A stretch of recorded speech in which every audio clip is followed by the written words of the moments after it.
I got so much motherfucking design on right now. Break it down, bring it back, make it clap. I got 3 old thoughts, new guap, wear that thing. Bitches on my line, and you know. Halo semuanya, perkenalkan nama saya Yosefina Olivia Sinagula, biasa dipanggil Olivia. Sekarang saya akan menjelaskan tentang keberagaman budaya Hindu dan Buddha di Indonesia. Nah, perlu kita ketahui bahwa masuknya agama Hindu dan Buddha di Nusantara ini dimulai pada awal Masehi melalui jalur perdagangan. Hal ini dipengaruhi karena apa? Karena letak kondisi geografis Indonesia yang sangat strategis dalam bidang pelayaran dan juga perdagangan. Nah, mulai dari hubungan perdagangan ini munculnya pengaruh bagi kedua belah pihak dan terjadinya alkulturasi kebudayaan.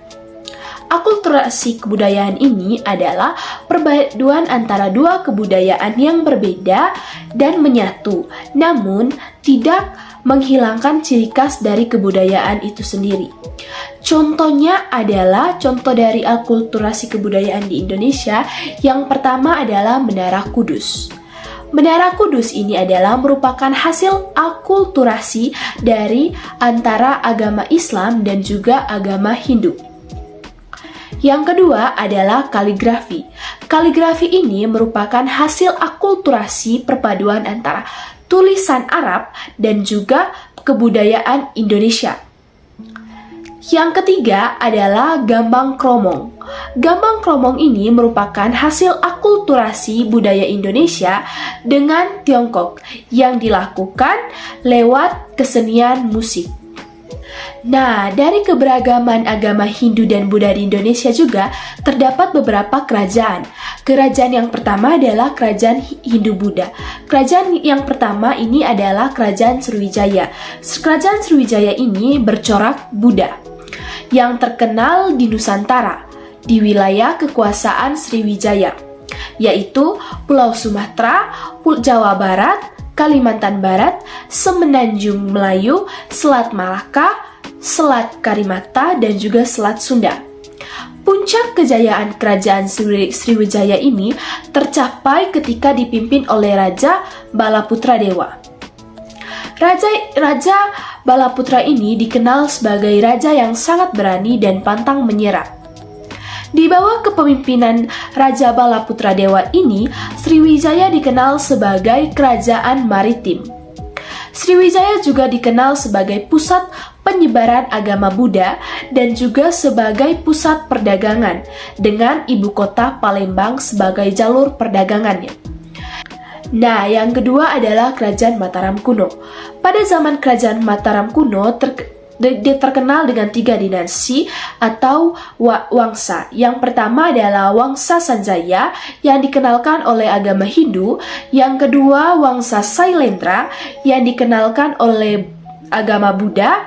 Yang ketiga Wangsa Isana yang dikenalkan oleh Empu Sindok. Raja pertama pada Kerajaan Mataram kuno ini adalah Raja Sanjaya yang menganut kepercayaan agama Hindu. Dan setelah dia wafat, dia digantikan oleh Raja Rakai Penangkaran. Dan raja ini dia berpindah agama menjadi agama Buddha. Dan saat itu agama Hindu dan agama Buddha ini berkembang sangat pesat bersama dengan Kerajaan Mataram kuno. Nah, adapun peninggalan dari Kerajaan Mataram kuno yaitu yang pertama Kerajaan Borobudur. Kerajaan Borobudur ini didirikan oleh Raja Samaratunga yang berada di Jawa Tengah. Yang kedua adalah Candi Kalasan. Candi Kalasan ini adalah candi Buddha yang tertua yang terdapat di Pulau Jawa. Dan perlu kita ketahui juga ada beberapa teori kenapa bisa masuknya agama Hindu dan Buddha di Indonesia. Teori yang pertama adalah teori Brahmana, yang kedua teori Ksatria, yang ketiga teori Waisa, yang keempat teori Sudra, dan yang kelima teori arus balik. Nah, karena adanya beberapa teori ini, perkembangannya sangat pesat di Indonesia dan munculnya kerajaan-kerajaan yang bercorak Hindu-Buddha. Nah, Dan agama Hindu-Buddha ini adalah 2 dari 6 agama yang diakui di negara kita, yaitu Indonesia.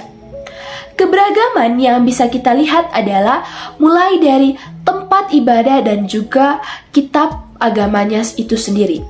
Nah, kalau kita bicara tentang tempat ibadah dan kitab, kita mulai dari tempat ibadah agama Hindu. Tempat agama Hindu dikenal sebagai pura dan kitab sucinya adalah Weda. Sedangkan tempat ibadah agama Buddha adalah Wihara Buddha Prabha. Kitab sucinya adalah kitab Tripitaka. Nah, kalau kita menjelaskan tentang upacara keagamaan dari kedua agama tersebut, bahwa upacara keagamaan orang Hindu, orang yang menganut kepercayaan Hindu, yaitu Ngaben, salah satunya adalah Ngaben. Ngaben ini merupakan upacara kremasi jenazah yang dilakukan oleh umat Hindu yang tergolong sebagai upacara Pritayana. Jadi, upacara Ngaben ini adalah upacara untuk mengembalikan atau membakar jenazah yang sudah meninggal, dan nanti abunya akan disimpan. Dan yang kedua adalah upacara keagamaan agama Buddha. Nah, upacara keagamaan agama Buddha salah satunya adalah Waisak. Jadi, biasanya waktu untuk merefleksikan ajaran-ajaran Buddha dirayakan pada bulan Mei, pada bulan purnama Sidi. Itulah upacara keagamaan orang Buddha yang dikenal sebagai Waisak. Nah, adapun Tara atau biasa disebut dengan Arya Tara dikenal sebagai Jetsun dalam bahasa Tibet. Ini merupakan figur suci wanita Buddha atau sering disebut dengan Bodhisattva. Tara ini masih dilestarikan dan diamalkan sampai sekarang sebagai tata budaya dalam agama Buddha. Nah, keberagaman agama Hindu dan Buddha di Indonesia juga dapat kita lihat dari seni pertunjukan. Seni pertunjukan yang pertama dapat kita lihat dari seni wayang. Seni wayang ini adalah suatu seni yang ada sebelum zaman Hindu-Buddha. Sebelum zaman Hindu-Buddha ini dipertunjukkan seni wayang berfungsi sebagai salah satu bentuk dari upacara pemujaan kepada nenek moyang. Namun, seiring berjalannya waktu, pada zaman Hindu-Buddha sekarang ini, pertunjukan seni wayang ini membawakan cerita dari India, yaitu kisah dari Ramayana dan juga Mahabharata. Yang kedua, kita dapat melihat dari seni tari. Seni tari biasanya digunakan untuk mengucapkan terima kasih kepada Sang Pencipta atas ungkapan syukur terhadap hasil panen. Seni tari dengan pengaruh Hindu-Buddha ini biasa kita lihat di Sendantari Ramayana yang diselenggarakan di Candi Prambanan yang digelarkan saat bulan purnama. Yang ketiga dapat kita lihat dari seni musik. Perkembangan seni musik gamelan semakin pesat karena apa? Karena masuknya agama Hindu dan Buddha ke Indonesia. Musik gamelan ini sangat terkenal pada zaman Hindu dan Buddha. Nah, kesimpulannya adalah masuknya agama Hindu dan Buddha ini memberikan pengaruh bagi kehidupan masyarakat Indonesia dan mencampurkan budaya Hindu dan Buddha dengan budaya Indonesia. Meskipun memberikan pengaruh terhadap kehidupan masyarakat Indonesia dan budaya Indonesia, tetapi tidak mengurangi keaslian atau nilai-nilai dari masyarakat Indonesia dan dari budaya Indonesia itu sendiri.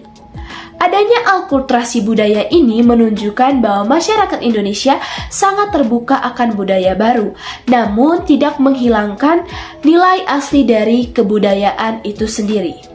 Teman-teman, itu saja yang dapat saya jelaskan tentang keberagaman agama Hindu dan Buddha di Indonesia. Mohon maaf bila ada kesalahan. Sekian dan terima kasih.